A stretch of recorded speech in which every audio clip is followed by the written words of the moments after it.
Hello and welcome to DevDive. This is Andy, and joining me this week on the dive is Michael Cosio, developer of Massacre at the Mirage, a slasher flick inspired first person horror game set in the 1980s movie theater. How's it going, Michael? It's going good, Andy. Thanks for having me. Yeah, we had a little brief chat before the interview, and we both love horror movies, apparently. And I mean, you do clearly. You make games that are all horror inspired. Um, Before we get into the game, which I love, by the way, amazing demo that I played during Next Fest, I have a quick question for you about your previous game, Terror at Oakheart. I am stuck at 11 out of 12 achievements on Steam for this game. Oh no. And it's not the longest game in the world. I finished it in one sitting. It's a really great little horror gem for those who haven't played it. And it's less than a cup of coffee. So those who are listening, please go check that out. But I finished it and I thought when I was done, I missed one of the little plushie dolls you can collect throughout the game, but that wasn't the case. I didn't get something called the sweet, sweet suffering, which the description says complete Mr. Top's murder mayhem. What is that? And how do I unlock that? Oh, gotcha. So on the main on the main menu, after you beat the game, there's like a little well, it's not really little, it's a little it's like a green icon that pops Mhm. up on the left side of the screen. And it wasn't you weren't able to play it until you beat the game, but afterwards it's like Ah, this little mini game that you can play. And once you complete that mini game, it's a nod to my game before that came out before that called Suffer the Night. So gotcha. once you beat that, you should be able to get that last achievement. Yeah, because I was trying to Google it and nothing was coming up. And then I was like, should I just watch a couple of walkthroughs? I was like, I'll just ask him when he's on the show next week. So let's talk about Massacre at the Mirage, which a demo is out now on Steam for those who are interested. And I gotta say, this is a big like glow up for you guys because you went from an 8-bit pixel art horror game to now it's like fully 3D first person horror. How was that transition like for you? Changing the whole Well, graphic format from one to the other. actually started in 3D. Mm-hmm. Um, and I felt like I had a pretty good footing in that. And then when I made Terror, I just wanted to see if I could do it, because I had never really messed around with 2D stuff. Mm-hmm. Um, so it was actually more of a challenge for me to go from 2D to 3D, just trying to work within those barriers that of two dimensional as opposed to three dimensional. But with Massacre, it was kind of like more of my skill set. So I was a little more comfortable going back into Massacre from Terra Oakheart. Yeah, it's amazing how something that looks as simple as a 2D pixel art game can still be creepy and effective. And you nailed it. Like because Exactly. you understand horror, and I get that with Oakheart and now with Mirage. Like, you're clearly love the genre and you understand it. What is your approach when you're crafting a horror experience? Like when do you know that you're making something that's scary or that's effective horror? I think um I think I know when something's good, like when I'm testing it, it gives me like a little bit of a chill, Mm-hmm. because as a developer, you know everything that's coming, like you coded it, you created it, and stuff like that. But if you even if it gives you just a little bit of a jump or even a slight kind of emotional response, then as a developer, like, okay, that's probably going to get the average player, because if I know it's coming and I made it and I'm still getting even a little bit of a response from it, then the person who has never played it, who has no idea going in, definitely going to get a response out of it. But as far as like inspirations go and stuff like that, I pull from all the classics, everything from books to audio to movies. If I ever feel like I'm at like a point where creatively I'm stuck, I'll just go and watch some of my favorite horror movies and listen to some scary stories on like podcasts and stuff like that on YouTube to get some inspiration.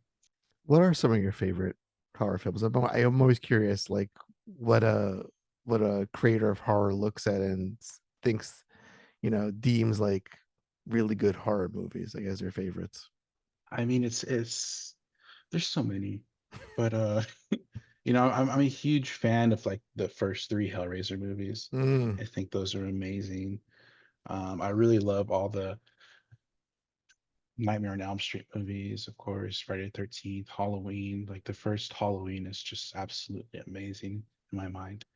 Um, the classics, all the stuff that came out in the 80s that really kind of cemented the horror genre, I think are all just great things to look at if you're trying to make horror games, or at least the kind of horror games I like to make. I like to Hmm. make campy, schlocky kind of like homages to those things because I love them so much and I grew up with them, and it's just a love letter from me to anybody who wants to play my games and give them a chance to get a taste of what I had growing up.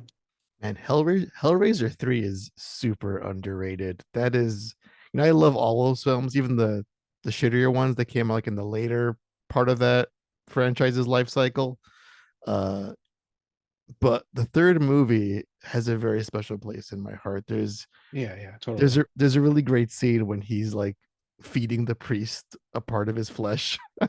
That scene always gets me when they're in the church, and It's I'm like just I'm Jesus just gonna wept. yes, I'm just gonna melt this crucifix that you're holding in your hand and blow up the stained glass windows. And um Yeah. the priest is like, are you gonna burn in hell for this? And he's like, burn. What a limited imagination you have about Yeah. what hell is. I feel like the third one is kind of like the Terminator 2 of Yes. the There's a franchise, lot of stuff blowing up in that movie. Yeah. It Yeah, has it's an like action side of it. they stepped it up visually as far as like, all the action and everything like that too. And like all the different Cenobites in that too are like super creative and stuff like that, like the disc jockey guy and stuff. Yes, there was a DJ one. Yeah, and then And then the the smoking guy girl with who a cigarette in her throat. and the dude who like he would drink the cocktails and like blow fire and stuff like Hmm. that. So many cool things about that movie. I had that on VHS when I was Same here. growing up. I remember like vividly being a kid, like a little kid, and walking into a VHS store and seeing the covers on the VHS tapes for Hellraiser Hmm. and just being absolutely terrified. Being like, what is this? This looks like something that's straight out of hell. Like, and then the movie's called Hellraiser. I'm just like, I am so scared to even like touch this. It was crazy. That was a lot of my childhood. There was a video rental store across the street from where we lived, and I lived in a two-family house with my dad's sister and her whole family, and her kids were older than we were. So when they were in their teens, we were like I was like maybe like 8 or 6 years old at the time, and they would go and rent these movies, these horror flicks, and that's how I got hooked on horror. We would go in there, and they would take us in there when we were kids, and we would just browse the horror section, and I would see films like Child's Play or House or Slumber Party Massacre, stuff like that. So I get that, the whole like just going into an oldie timey rental store and seeing like just a wall of really insane looking art that these covers had when you were a kid. It leaves such an impact, and that's why I'm like addicted to horror till this day, I I miss feel. that so much because I Yeah. feel like in the modern age, everything you can just easily find and see on the internet. But when you were a kid going into those VHS stores, it was always a mystery, like, oh, what am I gonna find? Sure, there was like, big movies that you would see trailers for on TV Mhm. and stuff like that, like the Nightmare on Elm Street movies or Friday the 13th. But there was also just like all these other B movies that were just coming out constantly in the early 90s and late 80s and mid and early 80s as well. And when you went to the movie theater, it was just like, what am I gonna find? Like what's here? Like I don't know, you know. And it was always just such a mystery. But that was the fun part of it. Nowadays, it's like everything is just like right in your face, and you know, it's Yeah, cool because you have access to it, but at the same time, there's no mystery. yeah, I miss that sense of discovery growing up because again nowadays like I can see a little title or a blurb as I'm browsing through like Shutter or other sites, and like, oh, is this any good? I can look up a review instantly or look up a quick trailer and see if I kind of vibe with it. But when I was younger, it was like a roll the dice. Like, this looks interesting based on the cover. Exactly. Um, I'm gonna take it home and see what it's all about. And I do miss that. So let's get into Massacre, which I played. I want to say a handful of times. I couldn't put it down. It's not the longest demo. It's maybe like a 20-minute experience, but I just found the gameplay loop very satisfying. This whole like you're living, you're experiencing working as a like a ticket booth operator and a concession stand employee like at a typical night in the theater. Where did that piece come from? This whole the setting, the gameplay mechanics. Walk us through your inspiration, how you landed on these pieces for the gameplay. Well, as far as the like the theater inspiration, um, I I remember when uh I was actually thinking about my dad who passed away a couple years ago, and he used to always take me to, you know, the movie theaters when I was a kid to see different movies, whether it's horror or action or adventure, whatever. But he'd always take us to like the cheapest, like most sleaziest theaters he could find because they I were way love it. cheaper than taking us to like AMC or you know the movieplex or something like Mm-hmm. that, you know. So I was like, man, I was thinking about him and I was like, you know what would be a cool setting for a game would be like an old grindhouse type movie theater. And then I was thinking, well, it's kind of a closed off um area, you know, there's not really much room for exploration, I guess, like an open world kind of thing. Mm-hmm. Uh, so I started thinking about gameplay mechanics. I was like, well, I could make it like a simulation game. And then that's where I kind of got into the idea, well, like, what if you're a couple of people on the staff and then like all these people are just being murdered around you, but you're completely oblivious playing as the character, but as the person playing the game, you're completely aware. So it's like you're watching a movie where the characters you're watching are like, oh, I don't know what's going on around me. All these people are being murdered, but I haven't found any bodies yet. But as the person watching the movie, you see it unfolding and you know everything that's going on. You're just kind of like sitting back eating popcorn, like, no, don't go in that room or something like that, you know? Yeah, it really catches you off guard because when I was first playing the game, I thought it was just a straight up simulator. And I was like, I could this is if this is the game, I'm kind of down with it. Like I could just, you know, cut some tickets, collect cash, and then calmly and very chill fulfill orders with no pressure. Cause I'm used to games like an overcooked where it's like a beat the clock scenario to just fulfill an order as quickly as possible. Nope. I was like, okay, I can go back here, get some Mountain Dew, get a popcorn, get a pizza. Uh, and I was like, this is nice. I'm enjoying this. I like the setting. I like the artwork. Everything just pops. Um, but then all the killing starts, and then it's a different kind of game, and it's a much better game. It's interesting because, like, you know, a lot of these horror games that come out on Steam, and it's almost like Steam is become like a modern day VHS store in the Mm-hmm. sense that there's, you know, new horror games coming out every day on Steam. You know, hundreds, thousands come out every year on Steam. These little indie horror games, and you never know if they're going to be good or not, and you kind of just have to take a chance. and shell up a couple bucks to play it. And sometimes they turn out to be really good, and sometimes they don't. But they're all essentially like walking sims, kind of. Hmm.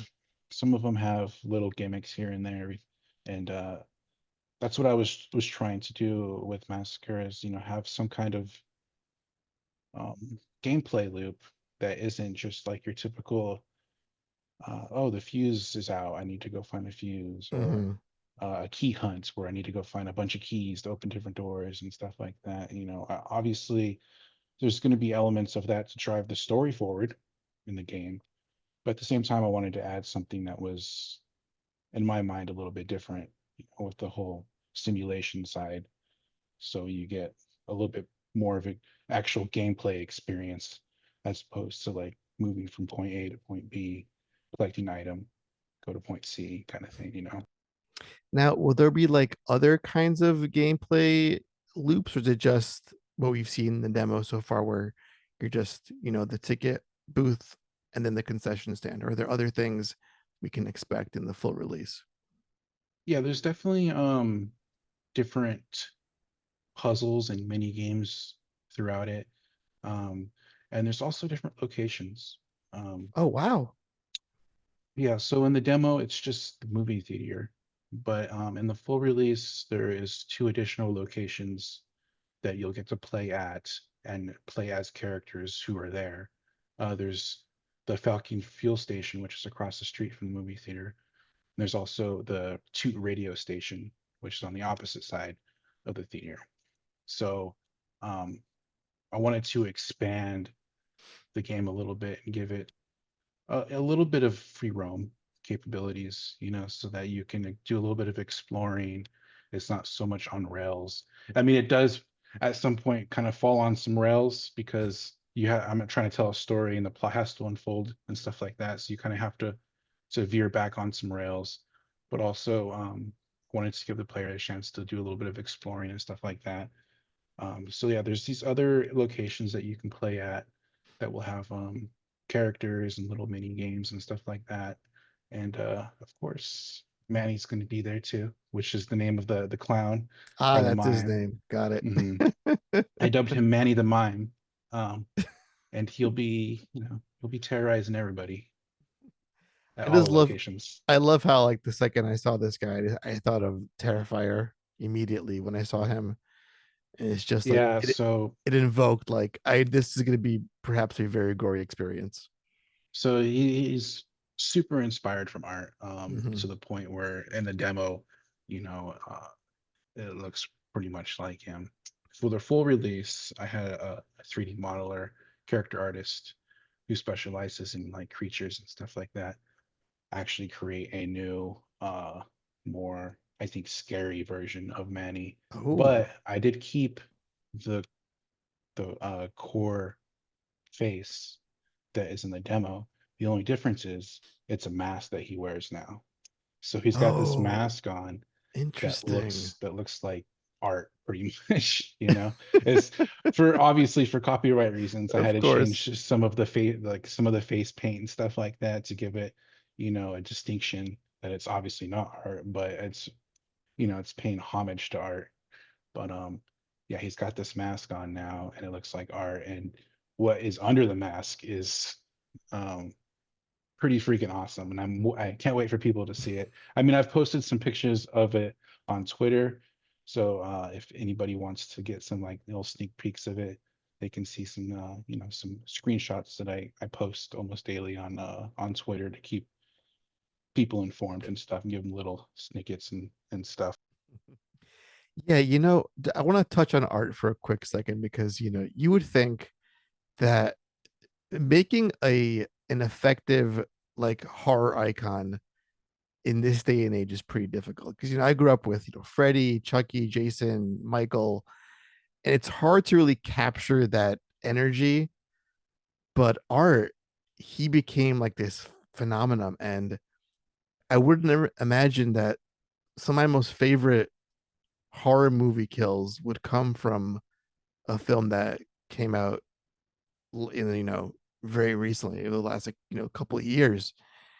And it's amazing how you could have picked any iconic horror slasher figure, but you went with art. And it just shows how, how big this character, he's gonna be 3 movies now he's gonna have coming out. And it's crazy how this whole franchise blew up trying to just capture the magic of 80s schlock horror. No, totally. I can't think of any other recent like character, or should I say slasher, in any horror movie that kind of like catches that essence better than art does, you know. There's I think it's because he has personality, you know. Mm-hmm. There's just like he doesn't say anything, which I love.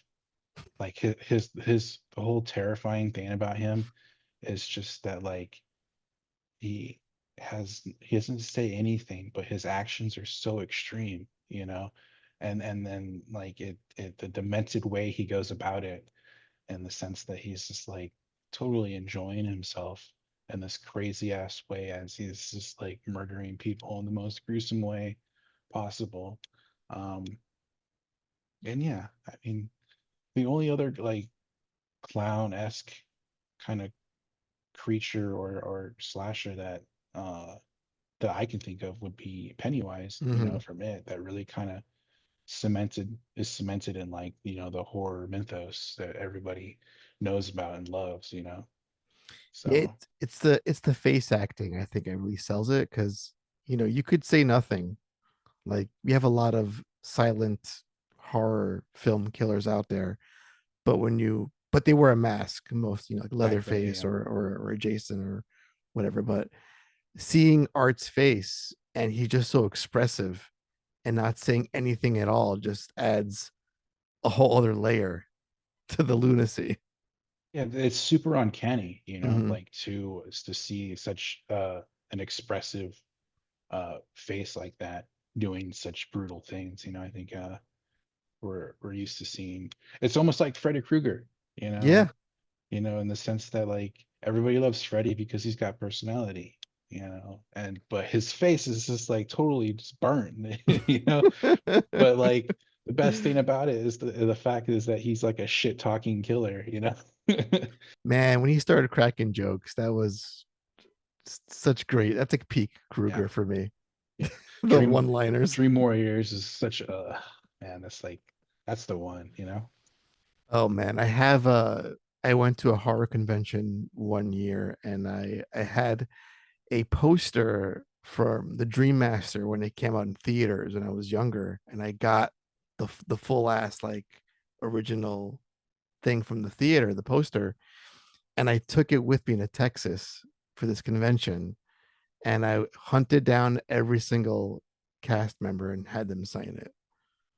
That's awesome. Yeah. I think I want to be when the time comes, it's going to be in the grave with me. That's how much Oh that wow. thing means to me. Bury it with me. So what's the response been like? This game has been out, and the demo's been out for a little while.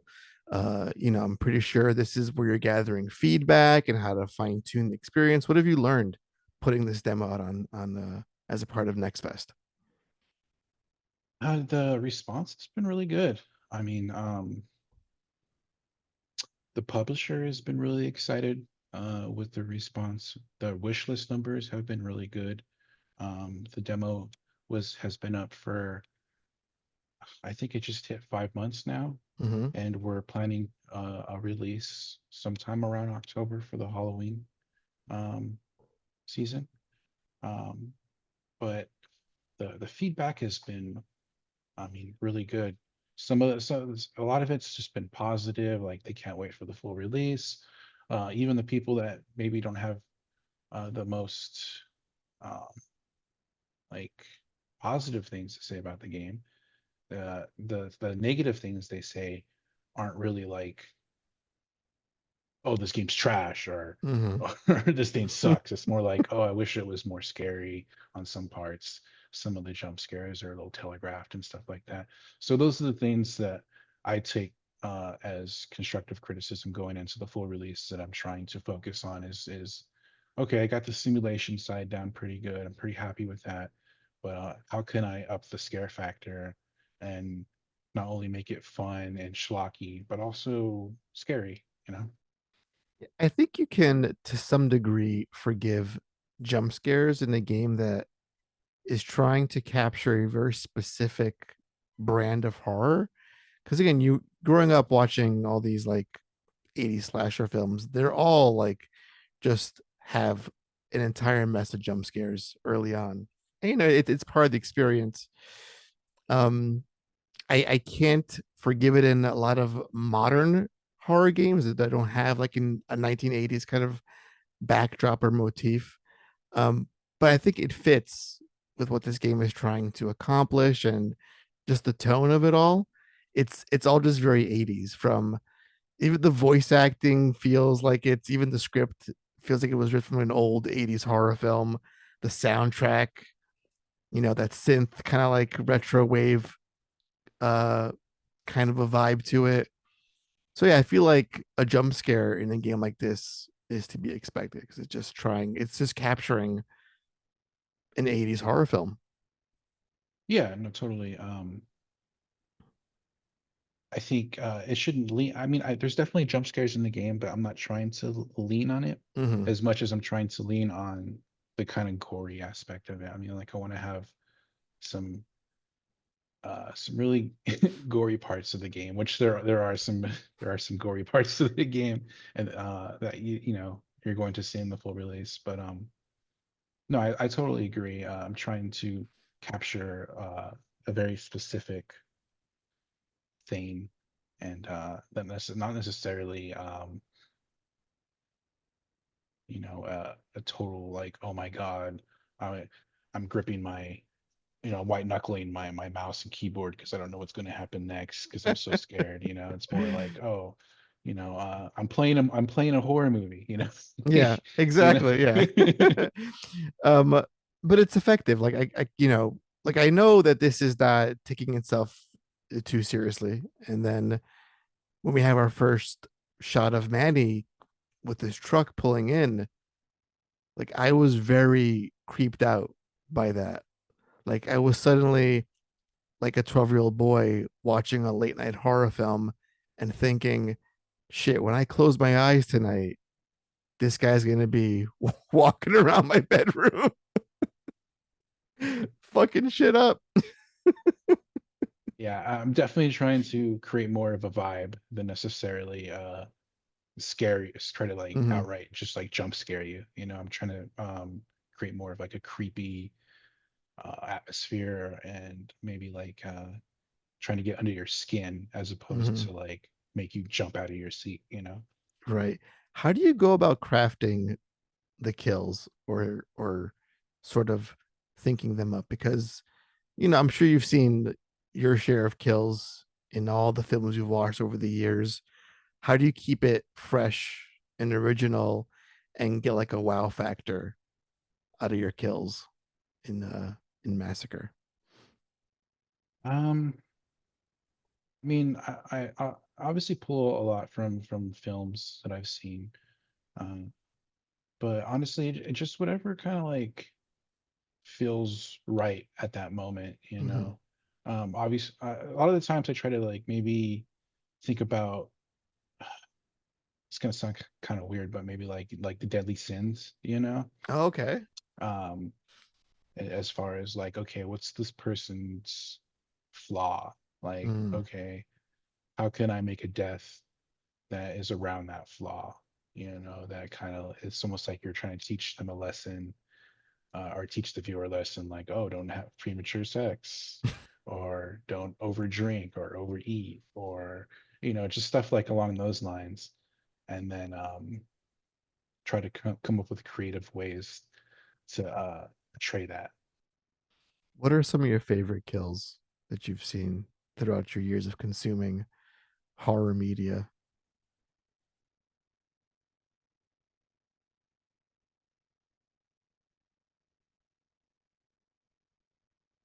Oh, did I lose you? Are you still there? Oh no, I'm here. Sorry Okay. about that. Um, it's tough to say. There's a lot of really good ones, but I, like, the sleeping bag scene, And That's classic. Friday the 13th is really good.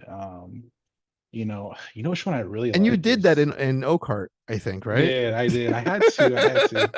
You know, except I wanted to prolong it, because Hmm. in the original scene, like Jason only slams that girl against the tree once, Hmm. and then that's it. In the Yeah. extended version, he does it a couple more times. Um, but the scene was recreated in Jason X where he does it more. Hmm. But I really wanted to just I wanted him to just bash her into the tree like 5 or 6 times, just to really sell a point. Um, but you know what death I really like that I think a lot of people like is, I don't know if you ever seen the movie Scanners, Oh yeah, where that that's a dude's great head one. explodes. That's a great scene. Michael Ironside. It's That's an amazing Yeah, movie. yeah, it's so good. I love that part. All the stuff in Hellraiser, like when all the meat hooks Hmm. tear apart. I can't remember his name right now. I think it's the skinless dude. I forgot his name. Um, but Yeah. at the end, he gets his skin back, or he steals his brother's Oh skin, yeah, right? the uncle. Yes, yes, yes. hmm And then at the end of the movie, all these meat hooks like rip into him, and then he gets ripped into like a bunch of different pieces. Like that's an awesome scene. Hmm. It's just like totally awesome. Um, yeah, there's definitely some more, but even like some of the modern stuff with like art is really good, but uh yeah, there's just so many good ones to even like try to pick from. Yeah, Art's he's a wild one. I think, because I was loving the film, because it's obviously, it's 80s, kind of slasher film, but when he cut that girl in half who was hanging upside down, Oh yeah, that's when I was like, holy shit. This that was this gruesome. is a good ass movie. Yeah, there's definitely some like gore porn in that stuff. Mhm. Almost like The second reminiscence one of. was really intense. Like the one thing I can't stand is anything with the eyeballs. And there's some Mm, scenes in the second film that just oof, that I can't yeah, it makes handle. me think of that scene from Zombie, Yes. where like that girl is slowly being pushed into like the broken piece of wood that's sticking out, and it's just Hmm. like this prolonged scene where it's just like slowly coming in, and then finally it goes in, and they show everything. This is like, you kind of just like cringe in your seat, like, oh my god. I do have to ask you because again, I've played this demo a handful of times. Do the customers are they randomly placed? Because in my initial playthrough, I came across a guy that was dressed as I swear it was Scorpion from Mortal Kombat, and he was only in my first playthrough, and I played I want to say at least 4 or 5 times the demo, and I couldn't get him to come back. Like, did I imagine this guy? Is it a fever dream? What's going on with that? Yeah, so there's two randomization factors Hmm. in the simulation part of the game. One of them being the characters that are generated, and the orders. So the orders are going to be different every time you Hmm. play the game, but the characters are also pulling from a set of an array of characters, and it's completely randomized on which ones are being pulled when. So it's not going to be the same every time you play. There is a set amount of characters, Hmm. like it's not like randomly generated models, but the which ones come when and stuff like that, and if they do come, it's all random. Oh, that's so neat. Yeah, because I was getting a kick out of seeing like what costumes folks would wear. Like I saw Oh a guy yeah, in totally. a frog costume at some point. I was like, okay, And it's making these extra playthroughs worthwhile. for the full release, they're going to have like unique responses Oh shit. uh based upon their costume and stuff like that. Like the robot guys can be like beep boop, thank you for the snacks, kind of. You should have them wearing like a deadly friend, like kind of a homage. That death, the basketball to the head death in that movie, Oh yeah, that is a good death. definitely. That it's it's not the best in terms of the effects of it because you can see where the cut happens, and it's Mm. like a watermelon or a cantaloupe that explodes. But when she just like lurches against that back wall, just she's spraying blood everywhere and like, Oh yeah, yeah, ugh, God bless that movie. totally.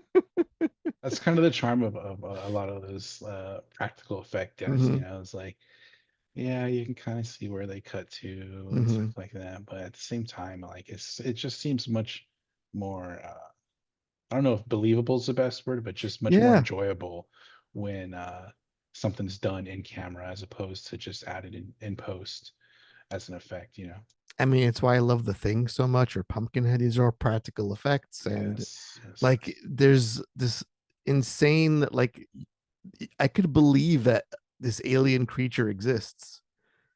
Like, they just took, Totally. they just, they captured and they made a film Man, around I it. totally want to make a game that has some kind of theme or inspiration from the thing, just because Mm-hmm. it's such a just such a good movie. The isolation that is created in that movie, the sense of dread, Mm-hmm. um, it's just it's so unique. You know, I can't think of another movie that kind of creates that like I'm trapped. I can't trust anybody around me. There's this growing tension and like what's going to happen next, who's infected, who's not. You know, it's such a ride, you know? Yeah, and there's still debates about the whole sabotaging the blood in that Hmm. movie. Like, that's an ongoing conversation, and also the ending. Yeah. Like, if which one of them is the thing, or are they both not the thing? It's crazy how Yeah. layered that film is, and God, I love John Carpenter. I really like how he left a lot of things kind of open ended to give the viewer the opportunity to kind of like fill in the blanks on their own, you know? I love that because it really gets you involved in the film, you know? When everything's kind of just spoon fed to you, you know, you get that sense of satisfaction that you know the complete story, but at the same time, there's no room for interpretation. Yeah, I feel like a lot of, like, I was watching some shitty Netflix series. I forget what it was called, because I didn't enjoy it that much. But like, there's a writers think that the audience can't understand basic concepts. Like, there's an action and then there's like an explanation following the action. And I'm just like, I'm not a child. I can understand, I can connect the dots myself, and Hmm. that's part of Hmm. the fun. Um, but I guess they're just too afraid. Like, maybe someone won't understand what we're trying to do here. So we have to explain to them just in case they don't get it. So Yeah, it's a they're, fine line, and yeah. I find myself kind of walking that line myself when I'm making games too. It's like you know, there's a lot of people who play a game that will necessarily pick up on little things and be able to connect the dots, like you said, to progress the story.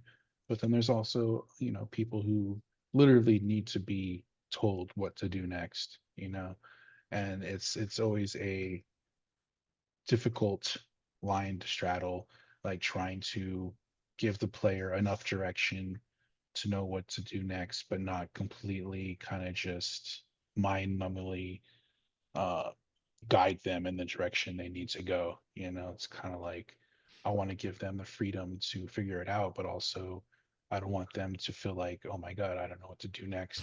Fuck this game. Alt control, you know, delete or alt F4 or whatever. Close the application, you know?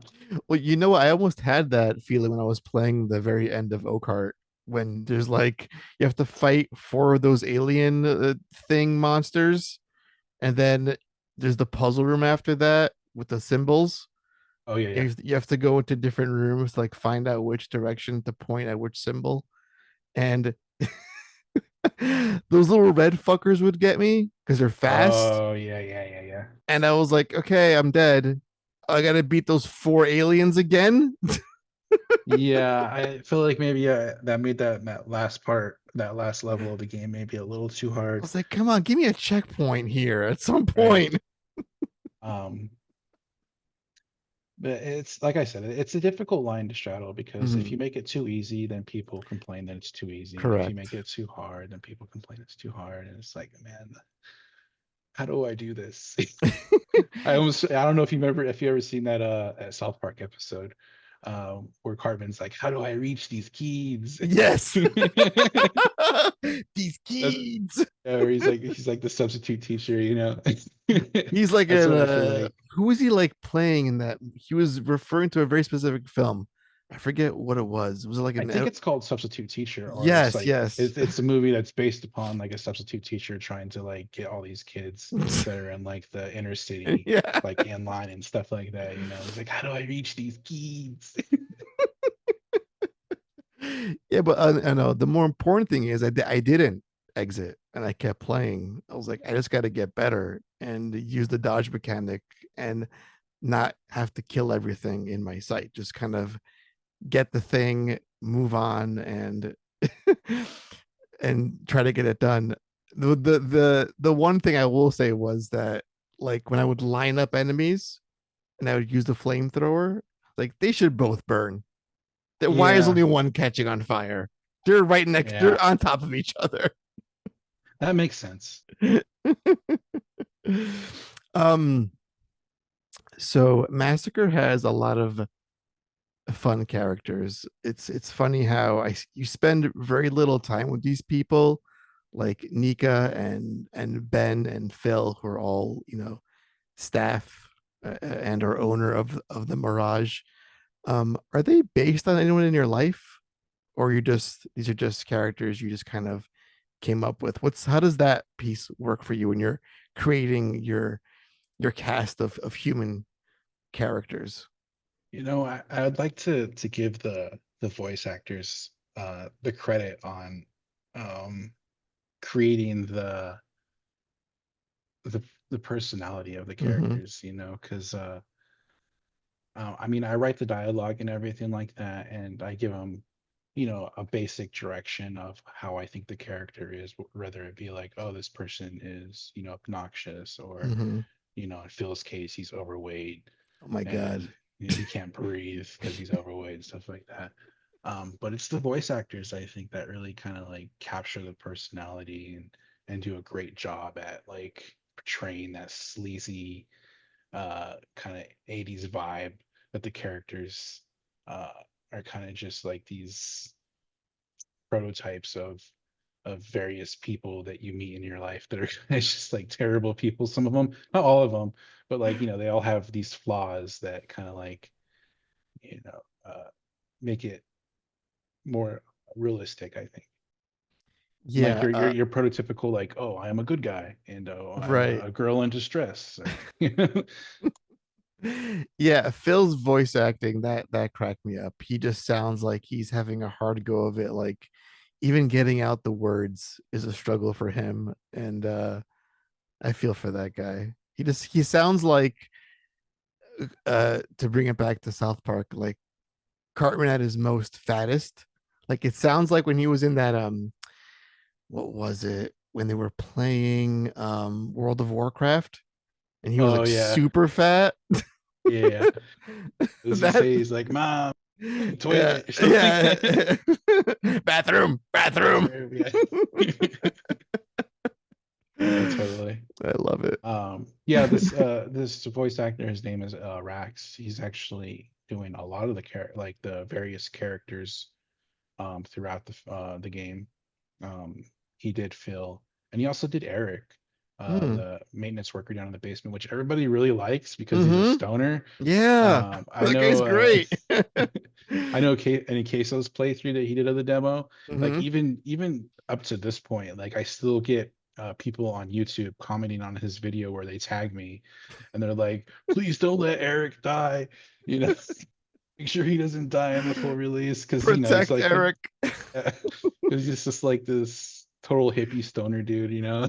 Everybody really likes him. Yeah, The but only there's only like two interactions in the demo with his dialogue, but people got so attached to that character because of the way he is. It's pretty funny. Yeah, but you look at someone like him, you just think it's part that's part of the body count. Like when I saw Right? the homeless guy, I'm like that guy's gonna Y- die. He's Yeah, not gonna make it. yeah. You think back at characters like in Friday the 13th, there's always different types of characters that are obviously there to be, killed. Mm-hmm. And in this case, Eric is one of them. Oh boy, it's gonna suck. I want to pivot for a quick second to more of a like a more broad question about horror in general. Um, in the gaming sphere, and I feel like indie horror has thrived. You know, I've come across so many great indie horror games that find an audience and do really well, both commercially and uh, review wise. They're just very well received, and they sell really well. But that doesn't translate often in the AAA horror space. Like if you're not Resident Evil, there's a struggle. I mean, I'm seeing like the Dead Space remake didn't sell that great. We just saw that Alone in the Dark uh had a new game flopped, and that studio got closed down by Embracer because it's fucking Embracer. But still, um, what is that disconnect? Do you feel as an indie game dev making horror games specifically, looking into the AAA space? Why can't they figure it out? Why can't they make it work? Because horror is not it's not the most niche of genres, but there is a healthy audience for horror games. I'm just wondering what's happening. What do you think is happening there? Yeah, totally. It's tough to say. I think their expectations might be much higher, because it's a AAA studio, and the kind of money that there is put behind them. If the game isn't like an outright like runaway hit, Mm-hmm. then it's considered a failure. But at the same time, uh, I think not only just in horror, but just in gaming in general, like AAA studios seem to be just faltering left and right. You Mm-hmm. know, a lot of these really big game studios, I think they're losing their creative edge because um, they're too corporate. Yeah. There's too many people putting their 2 cents into what they think the game should be, or what it should be marketed as, because they're only at the end of the day they're only thinking of one thing, and that's how much money is this game going to make, as opposed to like, oh, let's make something that's good and creative that people are going to like. A lot of the earlier games that came out, like the earlier Resident Evils, Silent Hills, Mm-hmm. even some of the more niche games that came out in the 90s that are horror are remembered very fondly because they're passion projects, as opposed to projects that were made to try to capitalize on the love of horror, And I think you find that in a lot of media that's horror, is like the people who have a passion for horror are going to make things that are going to connect more with the fan base than people who are making it trying to cash in on horror. So I think that's where the disconnect happens sometimes with these AAA studios. It's not the case every time. There are Mm-hmm. definitely are some AAA games that come out. Like I wouldn't consider Still Wakes the Deep a AAA Mm-hmm. game. I consider it maybe like a double A, Mm-hmm. but it definitely has the production value of a AAA game as far as its cinematics and um, the 3D modeling and the animations and stuff.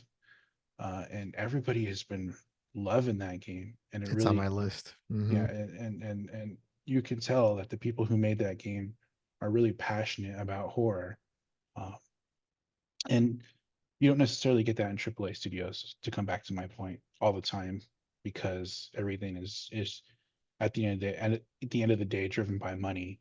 But with smaller devs, they're not necessarily trying to make a game that's gonna, you know, be a runaway hit. They're just trying to make a good game, you know. Yeah, they're in a tough spot. I feel like as budgets are getting more and more bloated now, and dev times are going, you can have 5 or 6, even 7 year dev cycles for a big budget AAA game, Yeah. and you have to hedge your bets. Like we have to make this appeal to as wide an audience as possible. And sometimes horror isn't going to appeal to the masses like a game like, let's say, a Fortnite or a Call of Duty, or a God of War kind of game where you can have, or Spider-Man, for example, where you can have a nice healthy audience that loves a nice action adventure game. uh it's a tough gamble, I think, horror. And I think it's just sad seeing so many, like Alan Wake 2. Like, again, people were hungry for that sequel, and it's not profitable yet for Hmm. Remedy, and it's crazy. And it's a little disheartening how they're trying, like, you have actual devs who are putting a lot of time and money into making like a big budget ish horror, and it's just not making any money. It's a little sad to see. I think another thing too is that everybody's pockets are tighter right now. The Yeah. economy isn't very good. Inflation's kind of Hmm. running out of control. Um, so at least here in America, you Yeah. know, so it makes it more difficult, and the price for AAA games keeps going up and up and up, and people are trying to squeeze every last cent they can out of you, either through microtransactions or DLC that is just like cosmetics and stuff like that. So I think that also plays into it as far as like people maybe being unwilling to buy a game because of the price point, Hmm. because they don't have as much money. It's just they don't want to drop like $60 or $70 or $80 on a horror game, when they can go watch their favorite Twitch streamer or YouTuber play it and still get the experience of the game. So, but with indie horror, I think it's thriving because of the price point. You got Hmm. cheaper games that allow people like, okay, well, I have a Saturday off. I want to spend a couple hours playing a horror game. Um, I don't want to drop half my paycheck on a AAA game. Maybe I'll check out a couple like $5, $10 indie horror games and still get that kind of adrenaline rush from you know the horror side of things that you would get from a AAA game, but at a much lower price point.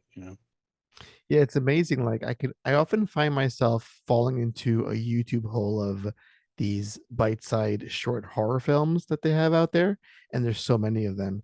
And that's how I kind of treat the indie horror game space, where I can make a very tiny investment of my time and my money and have like a whole selection, a whole like a buffet of like a good 10 horror games, and not break the bank. And they're all like fun and unique and experimental in some ways, and clearly driven by creativity and a passion for the genre. And not for nothing, like, I'd prefer that over some thing that went through a bunch of talking heads and committees to make it the most palatable and marketable horror game that may not sell well. When someone like you goes, okay, I love 80s schlock horror, I'm gonna make games that reflect that love, and take it or leave it. And Yeah, we're taking it hands down. yeah. It's also like a lot of these AAA studios I think are starting to scale back too. Hmm. A lot of these companies are realizing like it's just so bloated that, like you said, the development cycle on some of these games is like 5 to 7 years, and that's so much money to invest that like if you don't have like just an absolute smash hit of a game that's going to be like the Resident Evil 2 remake, it's not going to be profitable, because you've been shelling out thousands, even millions of dollars for the Yeah. last, 5 to 7 years, paying paying out marketing fees, paying out payroll and stuff like that. And at that point, there's so much invested in it that if it's not a huge success, then it's a failure. And it's really sad because it makes the state of AAA horror games really not something that people want to invest in because they see all these great games, but not successful in the sense that they're profitable, which is sad. Yeah, it's incredible how like back in the day, like look at Konami, like they were never a huge like horror game developer, but their successes with, series like Castlevania or Metal Gear with back then lower budgets to make games like that and had huge profit margins allowed them to experiment with different genres, and that's how Silent Hill was born, cashing in on the Resident Evil craze back in the late 90s. But now you can't even one fuck up, like one failed game could close an entire studio because Exactly. you're banking on, it's like the success will always hinge on your next release. And Hmm. it's a scary thought. Like you see, no one's immune to layoffs, even like Insomniac. You have games that sell upwards of 15 million plus copies months after release, but then you see this game also costs like $400 million to make. I'm talking about Spider-Man 2, and you got to cut some of your staff because the profits are like that Yeah. compared to what we spent on this game. It's scary how even like the big names can fail like overnight. Yeah. And the crazy thing is like you'll see some it's like a smaller indie publisher, or should I say developer, like Puppet Combo. I Oh don't know my if you've seen god, any other game. Like that's they're because it's anything with a PS1 aesthetic. yeah, but It, they're I raking love in it. plenty of money. Mm-hmm. I don't know how much money they're making exactly, but I promise you that they're definitely profitable.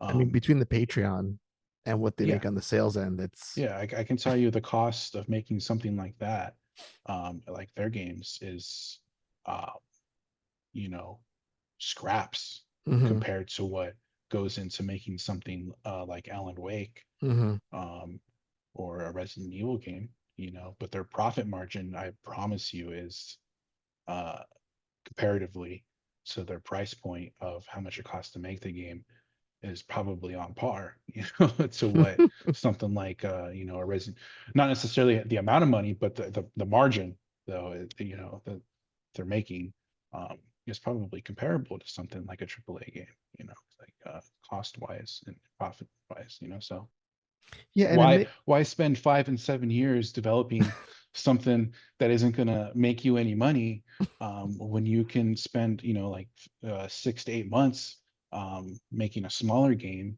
that's going to cost you a lot less, and potentially make you uh, who knows how much money. it makes you wonder why don't a lot of AAA devs and publishers like take that approach with horror? Like, listen, we know that the risk it could be too high. We can't invest millions of dollars into this project, but maybe we do a double A, or if it looks like a PS1 kind of a game, like where we can invest very little and potentially hit something and make a decent amount of money. But no one's doing that. It's funny you say that. I think in the next couple of years we might see a shift like that. Mm-hmm. um, just the other day, Capcom re-released the first Resident Evil 3 games, or the Yes, first I did Resident see Evil that games on GOG. Yeah. on Mm-hmm. GOG. So maybe they're kind of like testing the market to see how much money they could make off old PS1 style games. But we might see something like that in the next couple of years, where all these studios scale things back to a point where, like, okay, let's try to make something that isn't, AAA, but is still a good game, and we'll see how it does. So we might see that in the next couple of years.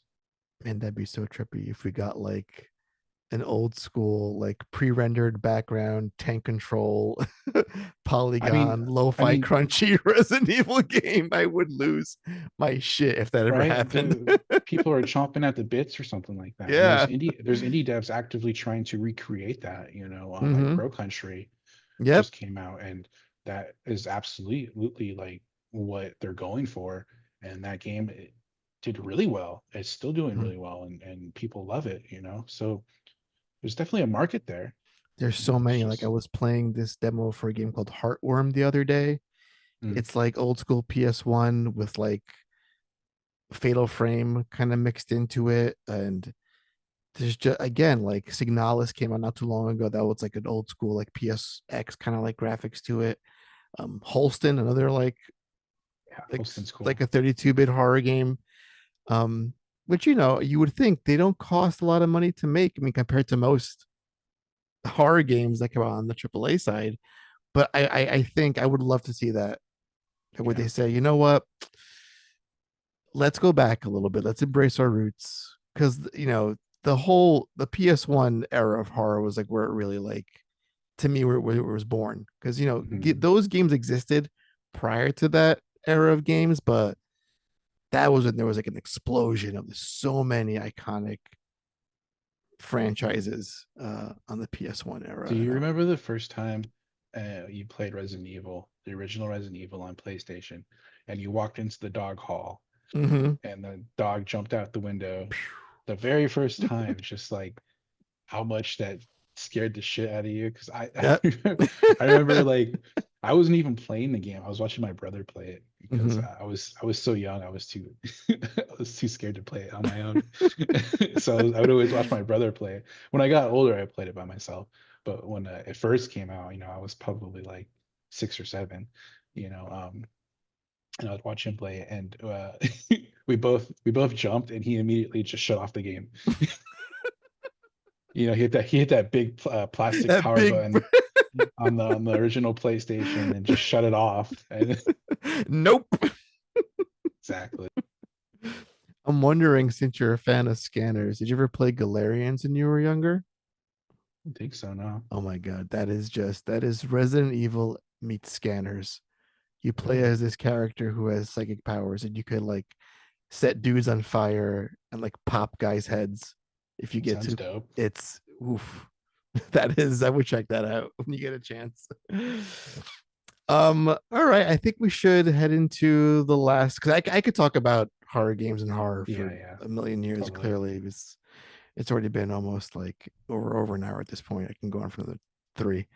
Um, but I want to get into a little rapid fire with you, Michael, and ask some silly questions to kind of bring this whole great chat to a close.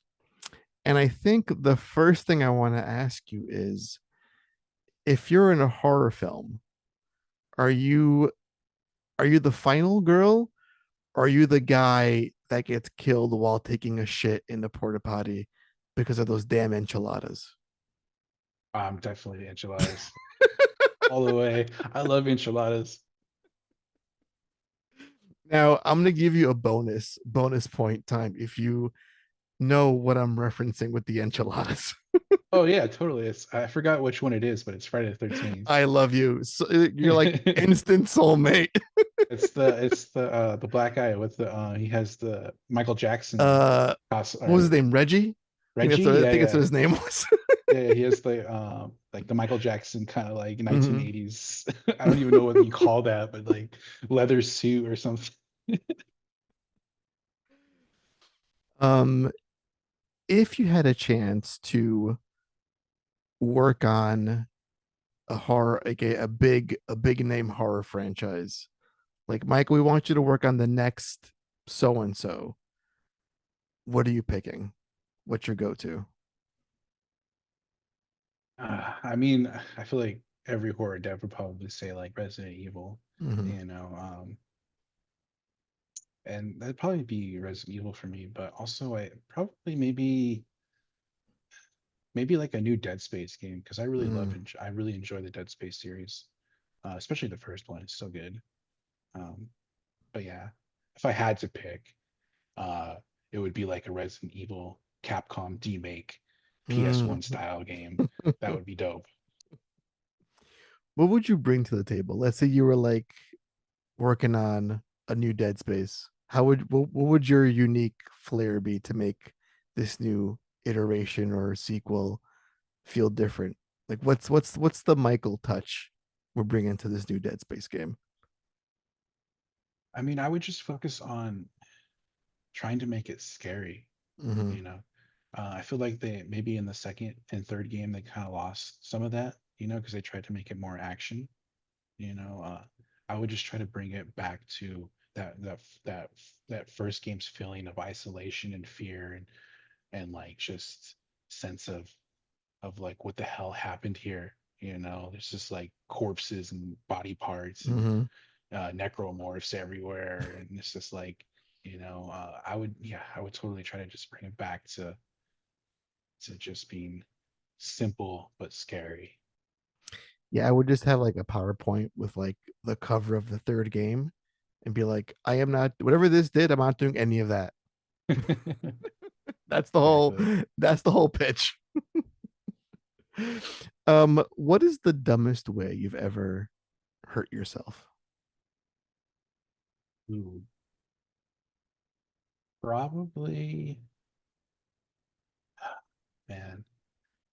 I got hit by a car while riding a bike Uh, once. holy shit. Wait, you got hit by a car while riding what? Bike,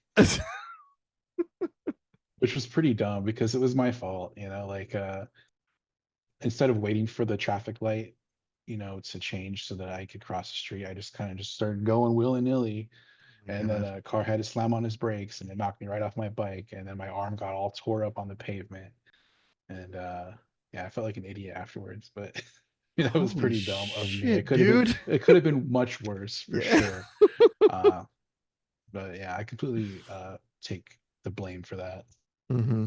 My God. Well, I'm glad you made it out and went on to make some amazing horror games. What a Thank you. loss we would have felt as a community if dumb younger you was killed by that car.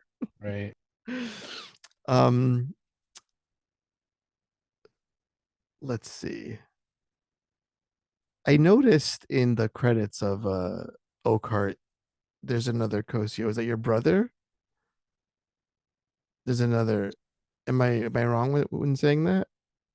Um, Am I did I just misread that? I think you might have misread that. I do have a Okay. brother, but I don't Okay. think I mentioned him in the credits. Okay.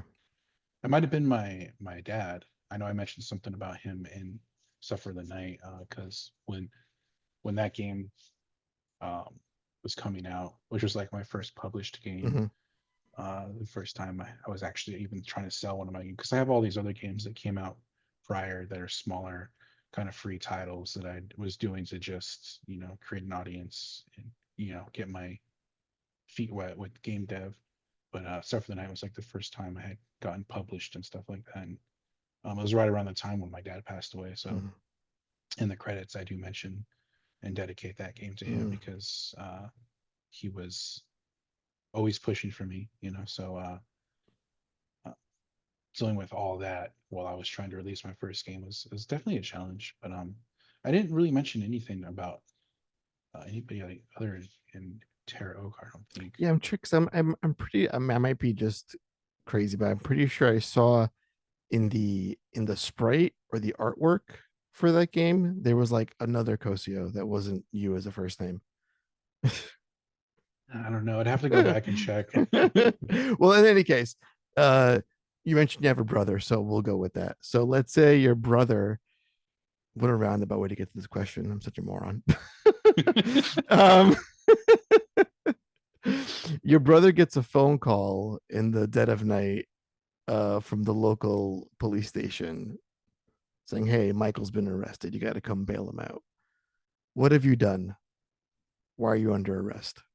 I mean, that's actually happened. My brother, but with my mother for sure when I was younger. Um, but probably something related to alcohol. Whether it be like, uh, you know, getting in a fight with somebody because I'm stupid and drunk, or Mhm. peeing on someone's car or something like that. Are these I things definitely you've can done see. while you've been drunk? Have you been peeing on cars? Is that what you do? Well, so I used to live. Okay, I used to live in Hollywood Mhm. when I was in my 20s. And yeah, there was one night when, I was drinking and I had to pee and the club had closed and we were all in the parking lot. And I may have started peeing on the wall and then eventually ended up peeing on someone's car. And a cop may have driven by at that exact moment and got out. and put me put me in the cruiser, that may have happened. I'm not saying it did, but I could definitely see a situation where I might get arrested for doing something stupid because I'm drunk. Or I don't drink anymore, but back then, yeah. You You gotta you gotta put that in Massacre, like just some guy at the gas station peeing on a car, right? like some drunk guy just like having to piss, and man, he's like, buddy. Well, you know what? I will tell you this: there is a peeing mini game in the Oh full fuck. release. Now we're So playing Postal. there is going to be a part of the game where I you will be love it. peeing. Oh my god. Just when I thought it couldn't get any better. Now we're talking like game of the year material. I love it. Right, See, these are things you couldn't get away with in it with a big budget AAA horror game. Like right. if a P mechanic, well then again, Death Stranding did have a whole P mechanic, so you never know. You could sneak it in, but that's Kojima, so he's allowed to do Well, wacky you know shit like what? that. Like, I think that's what they're missing though, is like the peeing simulation. Yeah. It's Have you really gonna we've cracked immerse you in we've the game, we've cracked like the code. people are trying to like recreate what it's like to be in a game, but like if you have a pee simulator in your game, then like how can you get more immersed than that? uh And the last thing I want to ask you, this is actually a pretty fun question. I always get fun responses out of this one. If you could, I want you to think about a game that left a really lasting impression on you. If you could erase the memory of that game and experience it again for the first time, which game would that be? Ooh. Does it have to be a horror game? Doesn't, no, not at all. I'd probably have to say the original StarCraft, Whoa. because that's actually the game that got me into game dev. Um, Really? yeah, because the original StarCraft came with something called a campaign editor, Mm-hmm. which allows you to create your own custom maps, and it had some like really rudimentary coding in that too. Not like hardcore coding, that it's just like a wall of text and stuff like that. It was more of like a visual based coding. Um, and because of that, I was able to make my own little scenarios and stuff in that game. And that's what really got me kind of hooked on game dev. I was like, oh man, like there's literally an open book on what you can make. You can completely explore your creative side. Um, so if and the game itself is super fun. I remember being a kid and sneaking into my mom's room to go on her computer Mm-hmm. to play it. It was like the only thing that would run on her computer because it was like a crappy 90s computer. And I saw StarCraft. I think it was at Walmart or something like that, in those big old boxes they used to sell computer Mm-hmm. games in. Yep. And I remember popping that in for the first time and like watching like a space marine explode, and then like there's these little sprites on the screen where it's just like blood all over the place, and I was like, this game is awesome. you know but if we're talking horror, Mm-hmm. I think the Alien Isolation game I would love Ooh. to replay without having any kind of like prior knowledge going into it for the first time. That was a really scary game.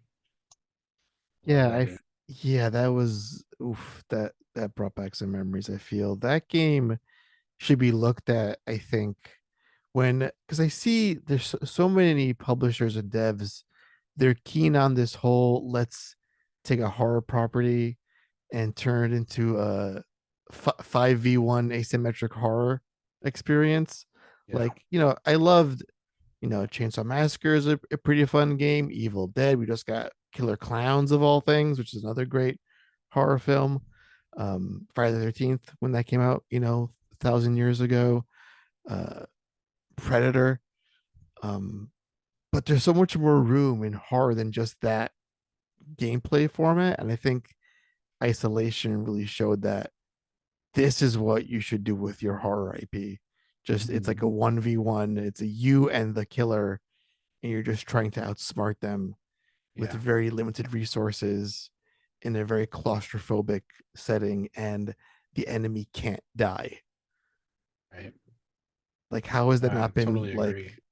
replicated like with like a that would be great for like a Nightmare on Elm Street kind of a game where you're Yeah, in like the you could dream take that world with with any yeah, of IP. course, yeah.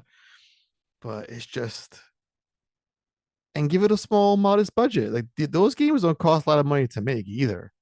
Like I enjoyed the those like single player story modes they had for the Jason game where you Mm. were playing as Jason and you just go and like kill these like three counselors in a very Yeah, the specific little way. execution mini games. Yeah, Yeah. like that could have been a whole ass game, and that would have sold like a bajillion copies. Yeah, I Just, think that just, comes back to the idea of these companies wanting to focus more on money as mm-hmm, opposed to making a good game. You know, it's mm-hmm, like, oh, we can make a asymmetrical multiplayer game that's going to sell way more than, a game that is story driven like Isolation. You know, so I totally agree that all these IPs could be making like terrifying versions of their movies as games, and I don't know why they don't do it. I would love to see like a not a Friday 13th, but like a Nightmare on Elm Street game. mm-hmm, Can you imagine playing as like a final girl in that game, mm-hmm, and then like it's like a story mode where your friends are slowly getting killed off as like the days progress, and you don't know what's going on, and then when you go to sleep, like you enter the dream realm, and you have mm-hmm, to like try to survive through various scenarios against Freddy. mm-hmm. And it's like a All it's like a race against time, like survive, like or like find the way to wake yourself up in the dream.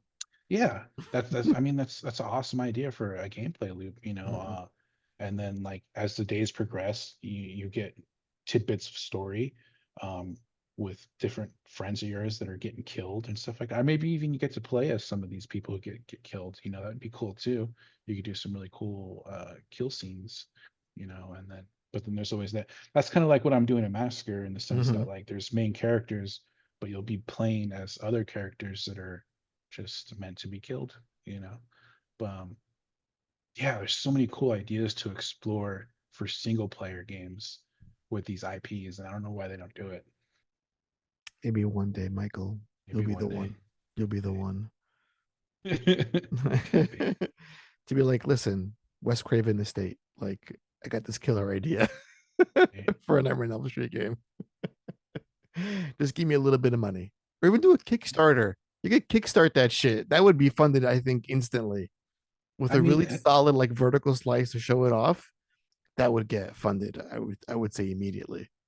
even if like you had to, you know, diverge from the original IP and make Mm-hmm. something that's inspired from it, I still think it's a really cool idea, to explore these characters and their IPs.